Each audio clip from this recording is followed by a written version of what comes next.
কোহে calf একটা পাহাড়, ওই পর্বতমালা একটা প্রাণী বসবাস করত, সিমর্গ। ওই প্রাণীটার প্রতিদিনের খানার তালিকা হলো 40টা মোটা তাজা হাতি। সুবহানাল্লাহ। আমি গর্তের পিপিলিকারও খানা দেই, রাস্তার কুকুরকেও খানা দেই, জঙ্গলের হাজারো প্রাণীরে খানা দেই, সমুদ্রের শত কোটি মাছেরও খানা দেই, মানুষ তোমাদেরও খানা দেই। তবে তোমাদের খানার মতো পিওর খানা জমিনে আর কাউকে দেই না। তোমাদের এত সম্মান তোমাদের শক্তির কারণে না, তোমরা বেশি খাইতে পারো এই কারণে না, বরং ভিন্ন মাখলুক আছে মানুষের থেকে বেশি খায়। বড় সমুদ্রে প্রাণী আছে, মাছ আছে, নীলতিমি। এক একটা নীলতিমির প্রতিদিনের খাদ্য তালিকা হলো 1000 কেজি চিংড়ি মাছ। কোহে কাফ একটা পাহাড়, ওই পর্বতমালা একটা প্রাণী বসবাস করত, সিমর্গ। ওই প্রাণীটার প্রতিদিনের খানার তালিকা হলো 40টা মোটা তাজা হাতি। সুবহানাল্লাহ। কয়টা? ঢাকা যাবেন, চিড়িয়াখানায় দেখবেন, এখন লেখা আছে কিনা জানা নেই, আগে দেখতাম লেখা আছে একটা বাঘের প্রতিদিনের খানা 17 কেজি গোশত। উজিরপুরের কেউ খাইতে পারবেন 17 কেজি 3 বেলায়? হ্যাঁ, বাঙালি না পারলেও ধাক্কা ধাক্কিটা কম করে না। কি ডাক্তার বলে মিষ্টি খাবি না, হারাম হয়ে গেছে, সবে বরাতে তবারক খাইতে মসজিদে, ঠিক নেই? সেখানে গিয়ে দেখে জিলাপির বোতলা। ডাক্তার বলে মিষ্টি খাওয়া যাবে না, সে ওখানে খামি দিয়ে দাঁড়াইছে, জিলাপি না লয়ে ঘরে যাবে না। এক পোটলা ভাইয়া মানুষের ভিড়ে চিপা দিয়ে আর এক হাত ঢুকাই দিছে আর এক পোটলার জন্য। পিছন দিক দিয়ে একজন দেখে যে আমি একটাই ভাই না, আরো 2টা লয়ে টানাটানি, তো বগলের তলেরটা ধরে টান দিছে। ওইটা ধরার লেগে এবার দুইজনে কিলাকিলির উপক্রম। কিলাকিলির পর্যায়ে ওই পোটলাটা নিচে বেরিয়ে পায়ের তলে ফিনিশ। মানুষ যার যারটা লয়ে চলে গেছে, মানে 2জন ছাড়া আর কেউ নেই। কিলাকিলি করে দেয়, জেলাফিও নাই, ফলাফলও নেই। মসজিদ থেকে বাইরে খোদাই মসজিদে আর আইনো না, জেলাফি পাইলাম না, অত বেহানে আর লাভ নাই। একটা বাঘের দৈনিক খানা 17 কেজি গোশত। মানুষ এক সময় খাইতে পারত, এখন সে খানেওয়ালা মানুষ নেই, আর খানায় গেছে সব ভেজাল ঢুকে, খাবে কি?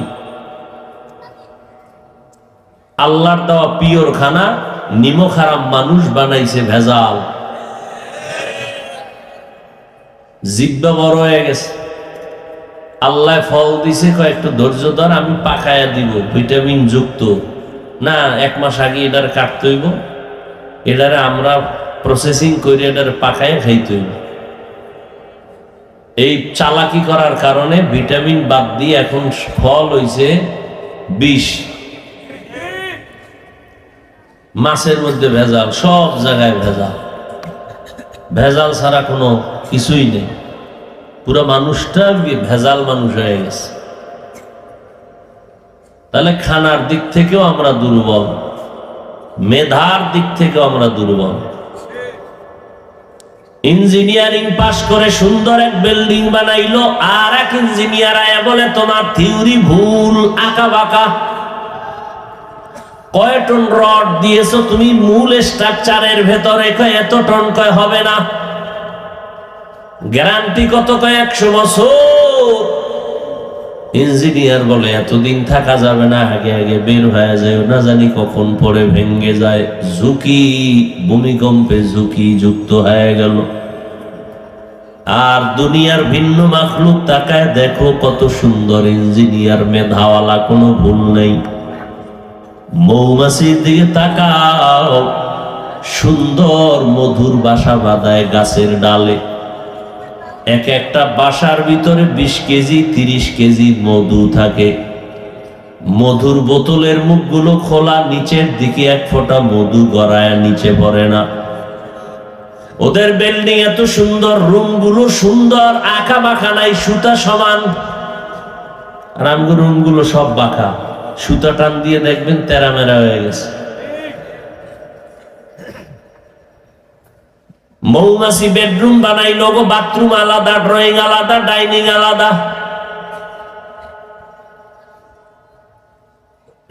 এত সুন্দর বিল্ডিং বানাইছে, বানানোর মধ্যে কোনো ঝামেলা নাই, ভেজাল নাই, কোনো আঁকা বাঁকা নাই, কোনো ভুল নাই। আমাদের মেধার ভেতরে ভুল। আগের বিজ্ঞানীরা গবেষণা করছে, মেধা দিয়া গবেষণা করে বলছে জমিন থেকে 13 লক্ষ গুণ বড় সূর্য, 9,30,00,000 মাইল উপরে সূর্য। এখন বিজ্ঞানীরা কয় তাদের থিওরি ভুল। কয়েক বছর আগে ঘোষণা হয়ে গেছিল মে মাসের 7 তারিখে কিয়ামত হবে। মনে আছে নি? মে মাসের 7 তারিখ কিয়ামত। ওদিন কোন কিয়ামত হয়েছিল না। মানুষের মেধায় ভুল, মানুষের চোখের দেখায় ভুল। তাহলে আমরা সব দিক থেকে বড় দুর্বল, কিন্তু মর্যাদা দিছেন আল্লাহ সবার উপরে। কারণটা কি? খানার বেলায় আমরা দুর্বল, মেধার বেলায় দুর্বল, ঘুমের বেলায় দুর্বল, হাঁটার বেলায় দুর্বল, সব দিক থেকে আমরা দুর্বল। অর্থের বেলায় আমরা দুর্বল। উজিরপুর থানায় একজন ধনী মানুষ আছে, টাকার বাহাদুরি করে আর বিড়ি টানে। আছে না নাই? কথার কথা আবার পেছ লাগায়। উনি মনে করছে ওনার মতো বড় লোক কেউ নাই, কিন্তু বরিশাল জেলায় গিয়ে দেখে তার থেকে আর একজন বড় লোক, সে সিগারেট টানে, ভিআইপি। বরিশালওয়ালার সামনে গিয়া দেখে ঢাকা জেলার বড় লোক আরো ভিআইপি মদের বোতল টানে। ঢাকার কোটিপতি ভারতের টাকাওয়ালার কাছে দুর্বল, সে আরো কিছু টানে। ভারতওয়ালা রাশিয়া আমেরিকার কাছে দুর্বল। আমেরিকা রাশিয়ার টাকাওয়ালা কোটিপতিরা, সব দুনিয়ার ধনীরা আমার আল্লাহর কাছে দুর্বল। ইয়া আইয়ুহান নাস আনতুমুল ফুকারাউ ইলাল্লাহ ওয়াল্লাহু হুয়াল গনিয়্যুল হামিদ।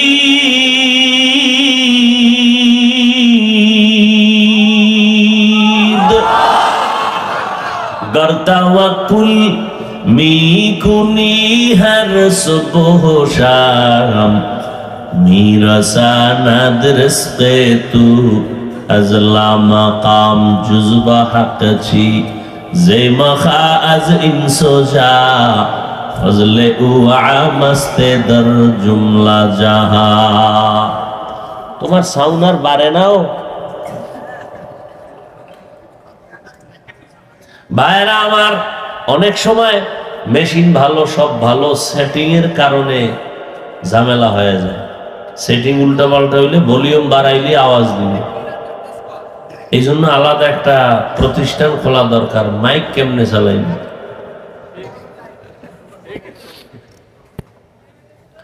ভাইরা আমার একটু বাড়ছে মনে হয়, বাড়াও।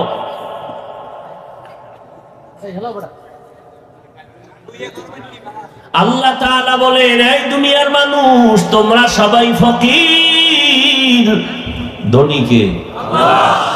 আর আস্তে করে বলেন। আস্তে কইলাম, পর জোরে কইলেন কেন? হুজুর একটু উল্টা চলাই, এটা একটা ট্রেডিশন হয়ে গেছে। হুজুরদের উল্টা চলতে হইল, এটা মানুষের মধ্যে একটা বদ অভ্যাস। আল্লাহ এর থেকে গোটা উম্মাহকে হেফাজত করেন।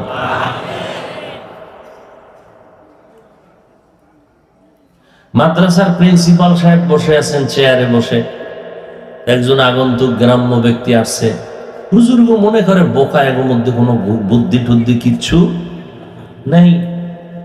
তো ঢুইকা সালাম দিছে, আসসালামু আলাইকুম, হুজুর কেমন আছেন? তো হুজুর জবাব দিলেন, শুকুর, আলহামদুলিল্লাহ। আপনি শুকুর না বলে শুকুর বললেন কেন? কয় আমার কপাল খারাপ, আপনারটাও খারাপ। আমি যে শুকুর বলবো, আমার সেই শিনের নক্তা আপনি তো সালামে নিয়ে গেছেন, তো আমার তো শুকুর বলা ছাড়া কোনো কায়দা নেই।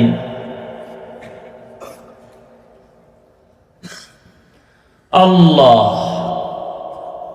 মানুষের এত সম্মান কেন? খানার বেলায় আমরা দুর্বল, মেধার বেলায় আমরা দুর্বল, তো সম্মানটা কেন? মানুষ 24 ঘন্টা আল্লাহর জিকির করে, এই জন্য কয় না না, অল টাইম আল্লাহর গুণগান গায় ফেরেশতারা, যারা একটা গুনাহ করে না। গুনাহ করবে দূরের কথা, ফেরেশতারা গুনাহ চিনেই না। মানুষও যদি 24 ঘন্টা আল্লাহর গুণগান গায়, তো ফেরেশতার সমান হবে, উপরে উঠবে কেমন? ফেরেশতাও অল টাইম আল্লাহর গুণগান গায়, মানুষও যদি গায় তাহলে ফেরেশতার সমান হইল মাত্র, উপরে উঠলো কেমনে? কথা হলো মানুষের মধ্যে আর একটা আলাদা মেডিসিন আছে যেটা ফেরেশতার ভেতরে নাই। বলে সেটা কি? কয় আল্লাহর হুকুম মানা এবং বিরোধিতা করার মতো একটা মন তার মধ্যে আছে, গুনাহ করার আকর্ষণ। গুনাহ করার আকর্ষণ এটা ফেরেশতার মধ্যে নাই, মানুষের মধ্যে আল্লাহ দিছেন। কত গুনাহ করার আকর্ষণ তো একটা কুত্তার মধ্যেও আছে, গরুর মধ্যেও আছে, তাহলে মানুষের মধ্যে থাকার দ্বারা তো সে পশুর লাইনে গেল। কয় না, মানুষের মধ্যে একটু আলাদা আছে। পশু গুনার মজা বুঝে, সাজা বুঝে না, আর মানুষের মধ্যে আল্লাহ এমন একটা গুণ দান করেছেন, ফাআলহামাহা ফুজুরাহা ওয়া তাকওয়াহা। মানুষ গুনার মজাও বুঝে, সাজাও বুঝে। যেই মানুষটা গুনার মজা পাইয়া সাজার ভয় গুনার মজা ত্যাগ করবে, আল্লাহ বলেন এই বান্দার মর্যাদা ফেরেশতার উপরে হয়ে যাবে।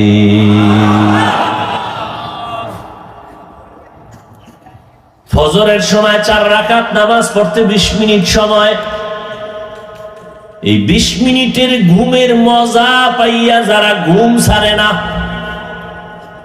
এগো সাজা হবে কত শত বছর হিসাব নাই।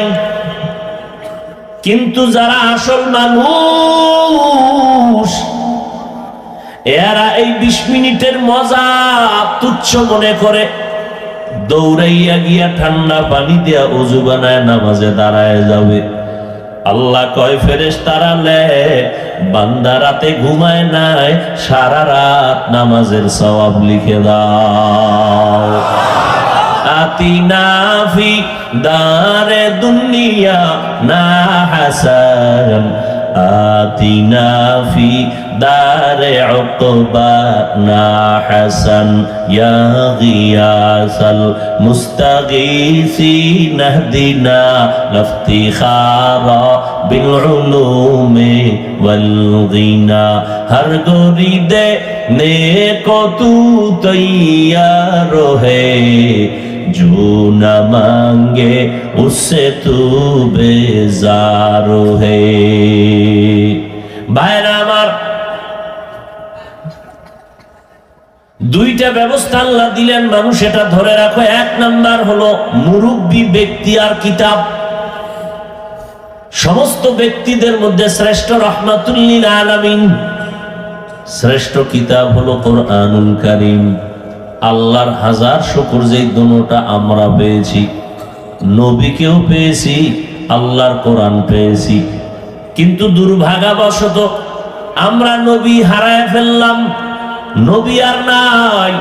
কিয়ামত পর্যন্ত এই জমিনের মানুষ আর 1 সেকেন্ডের জন্য কখনো নবী পাবে না, নবীর হাতে গড়া সাহাবাদেরকেও পাবে না, তাবিঈনকেও পাবে না, তবে তাবিঈনকেও পাবে না, মুজাদ্দিদ আল ফেসানি, হুসাইন আহমদ মাদানী কাউকে পাবে না, ইমামে আজম আবু হানিফাকে পাবে না, ইমাম বুখারী, ইমাম মুসলিম, ইমাম তিরমিজি কাউকে পাবে না।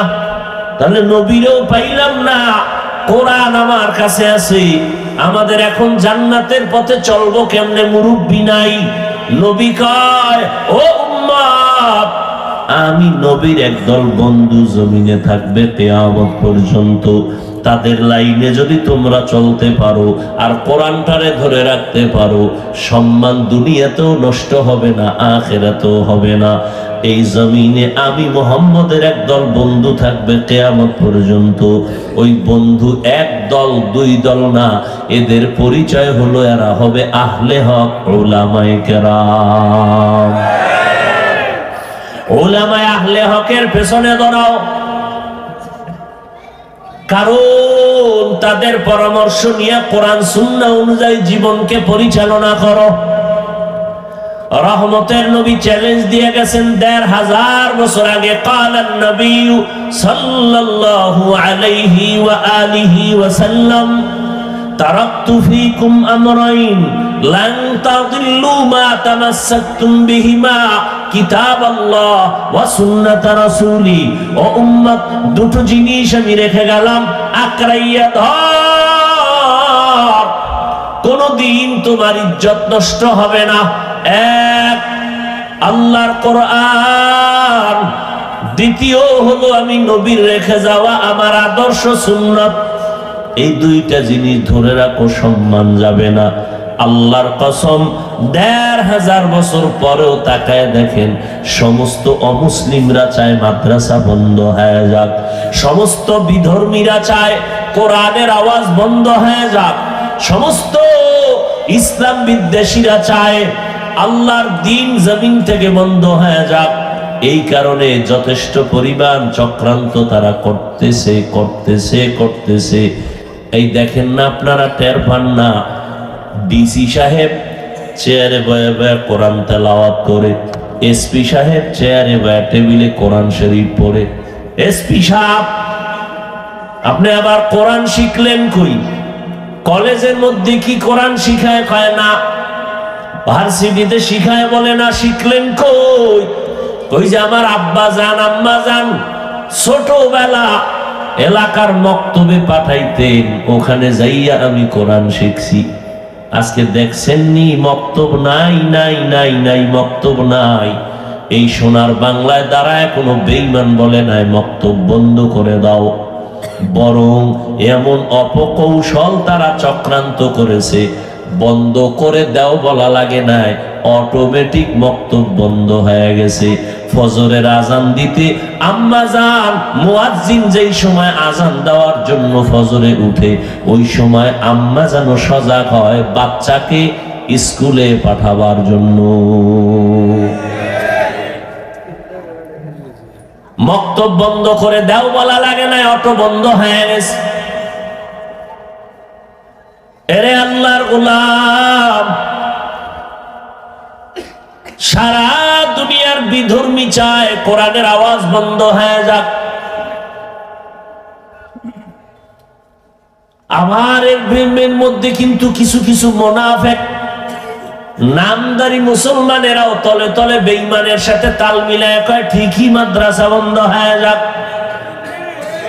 এত ওয়াজ মাহফিল দিয়া হবে কি? এত মাদ্রাসা দিয়া লাভ কি? এত বক্তা দিয়া বয়ান করায় লাভ কি? বলে না, বলে না। ওই গাদ্দার নেমখারাম মুসলমান কোনদিন বলে না এত যাত্রা গান দিয়া লাভ কি, সিনেমা দিয়া লাভ কি। ওই গাদ্দার মুসলমান বলে এত ওয়াজ মাহফিল দিয়া লাভ কি, হুজুরদের স্লোগান আর চিল্লাইয়া লাভ কি। ওই গাদ্দারের কানে ধরে জিজ্ঞাসা করা দরকার, রে গাদ্দার মুনাফিক, তুই কি তাকাইয়া দেখো না মুসলমানের জবানের আওয়াজের কারণে বেশ্যা তাসলিমা বাংলায় থাকতে পারে নাই। মুসলমানের আওয়াজের কারণে আজও নাস্তিকরা মাথা উঁচু করতে পারে না। মাঝে মাঝে সাপের মতো একটু ফোঁস করে দেখে মুসলমান সজাগ না ঘুমায়। কারণ বড় বড় বড় বড়রা তো মরে গেল, শাইখুল হাদিস আল্লামা আজিজুল হক নাই, নাস্তিকরা খুশি। চরমনায় সৈয়দ ফজলুল করিম রহমাতুল্লাহ আলাইহি নাই, নাস্তিকরা খুশি। মুফতি ফজলুল হক আমিনী রহমাতুল্লাহ আলাইহি নাই, হাফিজজি হুজুর নাই, পীরজি হুজুর নাই, শামসুল হক ফরিদপুরি রহমাতুল্লাহ আলাইহি নাই, বড় কাটারার হযরত নাই, পীরজি হুজুর রহমাতুল্লাহ আলাইহি নাই, বড় বড় বড় বড় আল্লাহওয়ালা এই ইদানিং কালে আমাদের আহমদ শফি হাটহাজারীর মুহতামিম নাই রহমাতুল্লাহ আলাইহি, জুনায়েদ বাবু নগরী নাই, এক এক করে সব বিদায় বিদায়। মনে করছে এখন বুঝি আমগো খেলাটা ময়দানে খেলা যায়, মুসলমানের বিরুদ্ধে একটু আন্দোলন করা যায়, আমগো মজাটা অনুভব করা যাবে। কিন্তু একটু টোপ দিয়া দেখে মুসলমানের মুরব্বীরা মরে গেলে তাদের বাচ্চাগুলো কেউ ঘুমায় না, সব সজাগ হয়ে আছে। যদি একটু আওয়াজ দেয় মুরব্বীরা হুকুম দেয়, এই জমিন থেকে ভণ্ড নাস্তিক বাতিলদের সাইজ করতে আমাদের মুসলমানের একদিনের বেশি লাগবে না। আমরা গালি শুনি, গালি দেই না, কারণ রসুলের আদর্শে গালি দেওয়ার অনুমতি নাই। আমরা তো ওই রসুলের আদর্শ লালন করি যেই রসুল আমার জিন্দেগিতে একটা মিথ্যা কথা ভুলেও বলেন নাই। আমরা তো ওই রসুলের আদর্শ লালন করি যেই রহমতের নবী আমার মক্কা নগরীতে আসলেন এমন একটা সময়, যেই সময় মক্কার মানুষ ছিল চরিত্রহীন, লম্পট, এতটাই খারাপ, সারা দুনিয়াতে এই খারাপের মতো আর কোনো খারাপ মানুষ নাই। বলে কেমন খারাপ? পৃথিবীতে একটা দামি ঘর বাইতুল্লাহ, আল্লাহ জমিনটা বানাইয়া প্রথম একটা ঘর বানাইলেন, নাম কি? বাইতুল্লাহ। আল্লাহ প্রথম একটা ঘর বানাইলেন, জমিনটা বানায় ঘরটা বানাইলেন, জমিন এখন পুরা খালি। জমিনের উপরে আছে কি? একটা ঘর, বাইতুল্লাহ। কোথায়? বলে বাক্কা নগরীর মধ্যে। যেই সময়ের বাক্কা এখন হলো তার নাম মক্কা। ইন্না আউয়ালা বাইতিন উযিআ লিন-নাসি লাল্লাযী বিবাক্কাতা মুবারাকাও ওয়া হুদা, মুবারাকাও ওয়া হুদাল লিল আলামিন।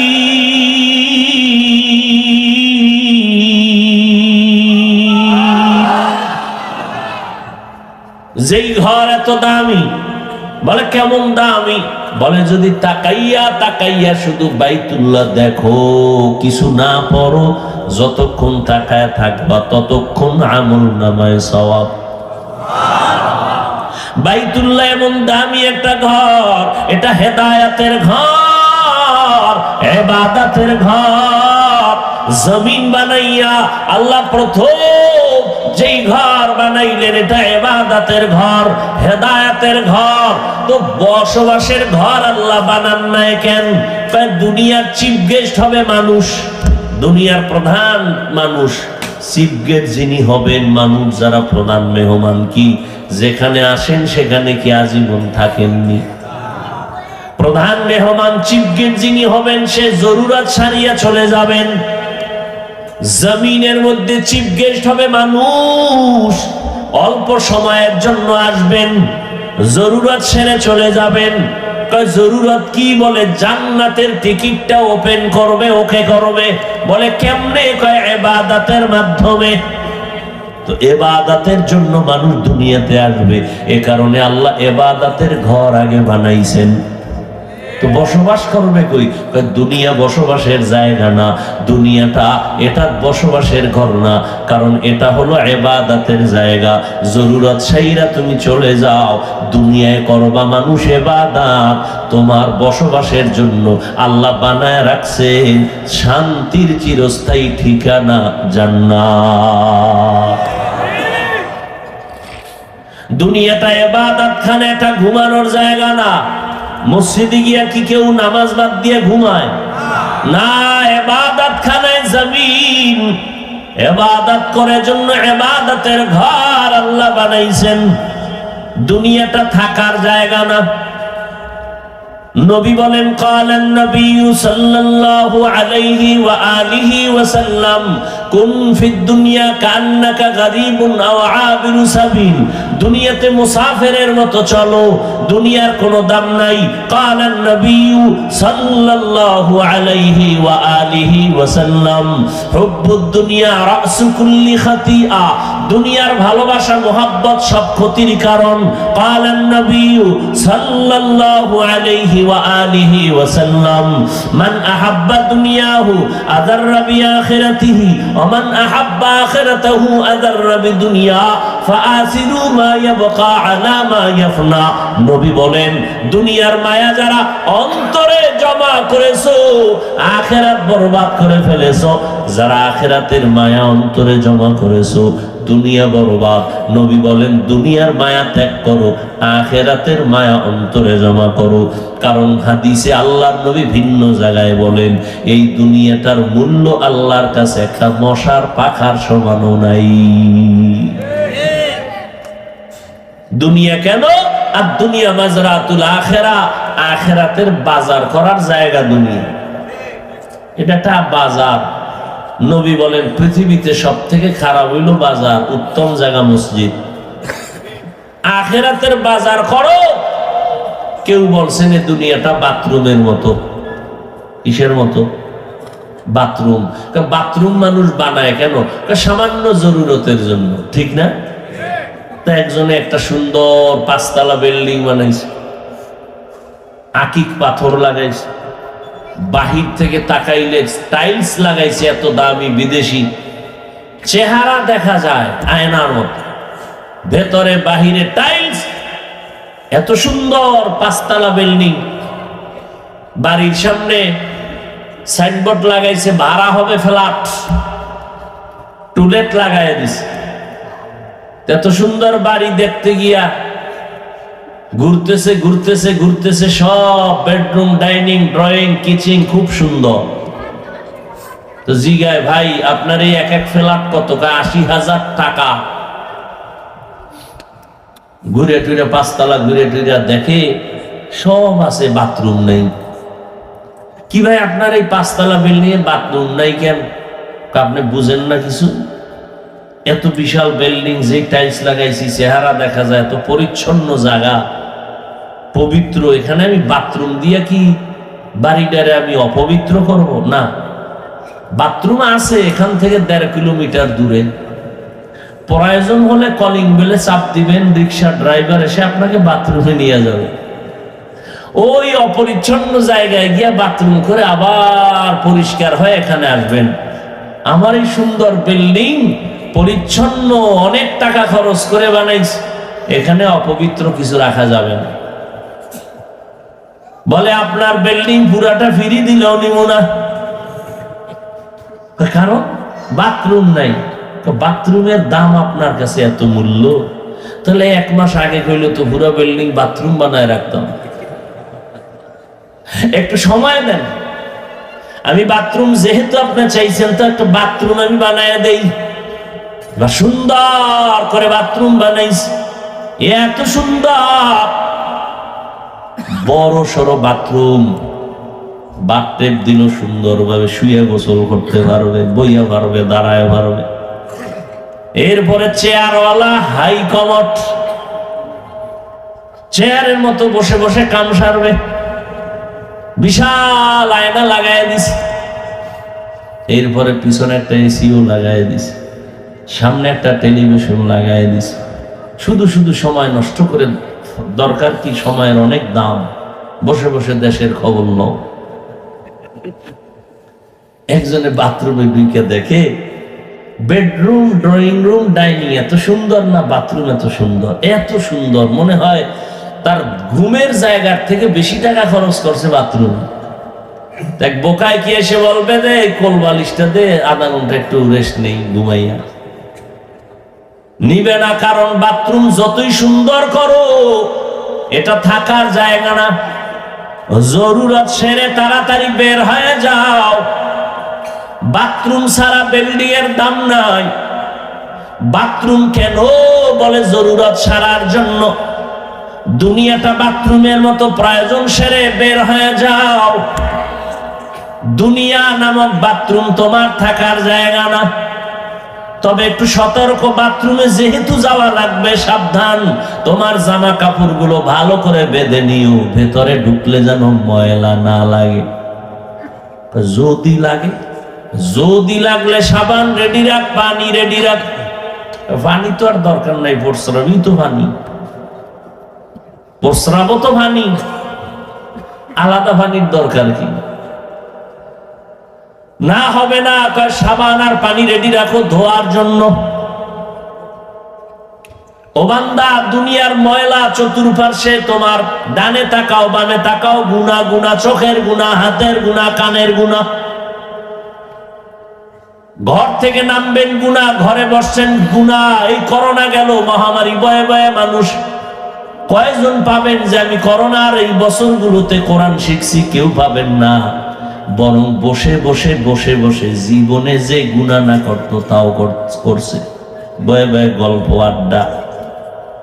ঘরের দরজা লাগায় গুনাহ, বাইরে যাবেন গুনাহ, বাজারে যাবেন গুনাহ, মসজিদে ঢুকবেন হেন অশান্তি, মোবাইল। এই দুনিয়া সারা জান্নাতের বাজার করা যাবে না, তবে সাবধান, গুনার ময়লা যেন কলবে না লাগে। যদি লাগে সাবান রেডি রাখ। কি সাবান? যদি গুনার ময়লা লাইগেই যায়, ইস্তেগফারের সাবান লাগাও, জিকিরের সাবান লাগাও। এমন ময়লা লাগছে বাথরুমে, এমন লাগছে যে সাবানও যায় না। তাহলে কি করবা? এটা তোমার দুই হাতে হবে না, তৃতীয় হাতের সাহায্য লাগবে। তৃতীয় হাত কেমনে? কয় বাজারে যাও, উজিরপুর বাজারের অলিগলিতে লন্ড্রিওয়ালারা বসে আছে, লন্ড্রিওয়ালা। এরা বিদেশি মেডিসিন নিয়ে বসে আছে। তোমার যত কঠিন দাগ হোক, এদের কাছে জামা কাপড় দাও, তোমার পরিষ্কার করে দিবে। কলবের মধ্যে স্বাভাবিক ময়লা লাগছে, ইস্তেগফারের সাবানে ক্লিয়ার। কিন্তু এমন ময়লা লাগাইছো যে ইস্তেগফারও যায় না। এটা তোমার হাতে হবে না, তৃতীয় ব্যক্তির সাহায্য নাও। তৃতীয় ব্যক্তি কারা? উলামায়ে আহলে হক, আল্লাহওয়ালা যারা, তারা। এরা বিদেশি মেডিসিন নিয়ে বসে আছে। যখন মেহনত শুরু করবে, তোমার কলব পরিষ্কার হবে। ওই বিদেশি মেডিসিনের নাম হলো তাকওয়া। हर के दारत खौफे हक दर दिल मदाम जन्नतुल मअवा देहद उरा मकाम। এরে আল্লাহর বান্দারা, ও যুবক, ও বৃদ্ধ বাবাজি, ও পর্দার আড়ালের আম্মা জানেরা, ওই বাইতুল্লাহ এত দামি একটা ঘর, মক্কা এত খারাপ মানুষ, নারী আর পুরুষ উলঙ্গ হইয়া ওই ঘর তাওয়াফ করে। কতটা খারাপ! আমার নবী ওই খারাপ জমিনের মধ্যে আসছেন, পবিত্র নবী, যে নবীর জীবনে মিথ্যা কথা নাই, যে নবীর জীবনে কোনো গালাগালি নাই। কেমন মায়ার নবী আমার! অন্ধকার জায়গা নবীর চেহারার আলোতে আলোকিত হয়ে যায়। আমার নবীর শরীর মোবারকে মশা মাছি পড়ে না। কেমন এক পবিত্র মায়ার নবী! আল্লাহ এমন কুদরতের কারিশমা খাটাইলেন, নবী আইসা দুনিয়াতে বাবার চেহারা পেলেন না। 6 বছরে মা হারাইলেন, 8 বছরে দাদা আব্দুল মুত্তালিবরাও হারায় ফেললেন। নবী আমার এমন ইয়াতীম, দীর্ঘ 40 বছর পর্যন্ত নবী কোথাও কারো কাছে কালেমার কথা বলেন না, নামাজের কথা বলেন না। 40 বছর পর আল্লাহ কোরআন নাজিল শুরু করলেন আমার নবীর কাছে হেরা গুহার মধ্যে। আমার নবী কোরআন পাইয়া প্রথম দায়িত্ব তেলাওয়াত শুরু করলেন। নবীর তেলাওয়াতে এত মজা, বেঈমানেরা যত শুনে ততই নবীর প্রতি আকৃষ্ট হয়ে যায়। সারাদিন আবু জাহাল নবীরে গালি দেয়, আবু লাহাব নবীরে গালি দেয়, কিন্তু গভীর রাতে আমার নবীর ঘরের কিনারায় গোপনে দাঁড়ায় দাঁড়াইয়া আমার নবীর জবানের কোরআন তেলাওয়াত শুনতো। এত মজার আওয়াজ। আল্লাহর নবীর তেলাওয়াত শুরু হয়ে গেল। নবী বলেন, এক আল্লাহর ইবাদত করো হে মক্কাবাসী মুশরিকেরা। আবার বলে, রহমানের ইবাদত করো। মক্কার মুশরিকরা লাগে না তারপর অযথা প্রশ্ন করে নবীর আটকাইতো। জিজ্ঞাসা করে আব্দুল্লাহর ছেলে, একবার কও আল্লাহরে ডাকবো, আবার কও রহমানের ইবাদত করব। তাহলে বলো আল্লাহ কয়জন? কয়েকজন? তুমি তো দুইজনের ইবাদতের কথা বলো। তাহলে বলো আল্লাহকে রহমানকে বলে দুজনই এক। রহমানের পরিচয়টা দাও। আল্লাহ রহমানের পরিচয় দিয়া আয়াত নাজিল করলেন। নবী জানায় দেন আমি রহমান কেমন। আর রহমান আল্লামাল কুরআন খালাকাল ইনসান। রহমানের পরিচয়টা দিয়া দেন। রহমান হলেন তিনি, কোরআন শিখাইলেন যিনি। রহমান হলেন তিনি, মানুষ সৃষ্টি করলেন যিনি, তিনি হলেন রহমান। খেয়াল করেন আমার আলোচনার শেষের দিকে মূল কথা, আল্লাহ বলেন আমি এমন রহমান, কোরআন শিখাইয়া পরে মানুষ বানাইছি। অথচ বাস্তব হলো তার উল্টা। আল্লাহ আমাদেরকে আগে বানাইছেন, পরে কোরআন শিখাইছেন। আমরা আগে দুনিয়াতে আসছি, তারপরে বড় হইছি, তারপরে কোরআন শিখছি, তাই না? কথা বলে না। আর আল্লাহ বলেন না না, আমি আগে কোরআন শিখাইছি, তারপরে মানুষ বানাইছি। আর রহমান আল্লামাল কুরআন খালাকাল ইনসান। আমি আগে কোরআন শিখাইয়া তারপরে মানুষ বানাইলাম। প্রশ্ন বড় জটিল, আল্লাহ উল্টা কেন বললেন? কয় যে জ্ঞানীরা যদি দুই একটা কথা উল্টা কয় তাও কিন্তু উল্টা না, তোমার বুঝতে একটু সময় লাগবে। ফাইলুল হাকিম লা ইয়াখলু আনিল হিকমা। হাকিমের কোনো কাজ হিকমত থেকে খালি না। এবার মুফাসসিরিনে কেরাম জবাব দেন, আল্লাহ বললেন কেন যে আমি আগে কোরআন শিখাইছি পরে মানুষ বানাইছি? উল্টা বললেন কেন? বলে আল্লাহটাই ঠিক, আমরা বুঝতে সময় বাকি। বলে কেমন ঠিক? বলে আল্লাহর জমিনের মধ্যে যত মানুষ, আল্লাহর কাছে এই মানুষগুলোর দাম নাই। আল্লাহর কাছে একদল মানুষের দাম। যেই মানুষগুলো বংশগত মানুষ হলে হবে না, যেই মানুষগুলো জন্মগত মানুষের পরিচয় দিলে হবে না, ওই মানুষের আলাদা একটা পরিচয় আছে, তারা হবে আদর্শ গুণের মানুষ। কিসের মানুষ? কষ্ট হইতেছে আপনাদের? আদর্শ গুণের মানুষ। জমিনে আমরা যারা আছি, আমাদের প্রথম পরিচয় আমরা বংশগত মানুষ, দ্বিতীয় পরিচয় আমরা জন্মগত মানুষ, আর চূড়ান্ত হাকিকতে মানুষের পরিচয় হলো গুণের মানুষ, আদর্শ গুণের মানুষ। তাহলে বংশগত মানুষ হয়েছি, জন্মগত মানুষ হয়েছি, গুণের মানুষ হইতে পারলাম কিনা চিন্তা। আল্লাহ কয় যারা গুণের মানুষ তারাই জান্নাত পাবে, গুণের মানুষ ছাড়া একজনেরও জান্নাত দেওয়া হবে না। এবার ভালো করে বুঝেন গুণের মানুষ কেমনে হওয়া যায়। উদাহরণ তো এভাবে বলি আমি ভাইজানেরা, এই যে মাইকে কথা বলতেছি, ভালো করে খেয়াল করেন, যেই জিনিসটা বানানেওয়ালা যেই কাজের জন্য বানায়, ওই কাজ হলো ওই বস্তুটার গুণ। যেমন মাইকওয়ালা মাইক বানাইছে আওয়াজ দেওয়ার জন্য, আওয়াজ দেওয়া মাইকের গুণ। বাতিওয়ালা বাতি বানাইছে আলো দেওয়ার জন্য, আলো দেওয়া বাতির গুণ। পাখাওয়ালা পাখা বানায় বাতাস দেওয়ার জন্য, বাতাস দেওয়া পাখার গুণ। এরে নবীর উম্মতের দল, আল্লাহ তাআলা মানুষ কেন বানাইছেন? যেই জিনিসটা যেই কাজের জন্য বানায়, ওই কাজ হলো ওই জিনিসের গুণ। বলেন তো মাইক বানাইছে কোন কাজের জন্য? তাহলে মাইকের গুণ কি? বাতি বানাইছে কোন কাজের জন্য? বাতির গুণ কি? এবার বলেন তো মানুষ বানাইছেন কোন কাজের জন্য? বলেন বলেন।